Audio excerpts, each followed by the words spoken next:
بسم اللہ الرحمن الرحیم۔ میں شروع کرتی ہوں اللہ کے نام سے جو بڑا مہربان نہایت رحم کرنے والا ہے۔ وضو کا بیان قرآن و حدیث میں صحیح بخاری شریف۔ وضو صفائی کے ایک عمل کا نام ہے جو مسلمانوں پر نماز یا قرآن کو چھونے سے پہلے واجب ہے۔ اس میں پانی کی مدد سے منہ ہاتھ دھوئے جاتے ہیں اور مسح کیا جاتا ہے۔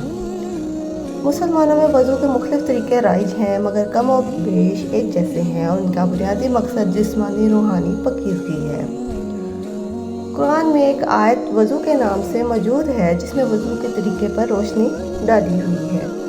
قرآن مجید میں وضو کی فرضیت کے بارے میں اللہ تعالیٰ نے فرمایا یا ایھا آمنوا اذا قمتم الی الصلاۃ واغسلوا وجوہکم وایدیکم الی المرافق وامسحوا برؤوسکم وارجلکم الی الکعبین۔ المائدہ 6:5۔ ترجمہ: اے ایمان والو، جب تم نماز کے لیے کھڑے ہونے کا ارادہ کرو تو وضو کے لیے اپنے چہروں کو اپنے ہاتھوں کو کوہنیوں سمیت دھو لو اور اپنے سروں کا مسح کرو، اپنے پاؤں کو ٹخنوں سمیت دھو لو۔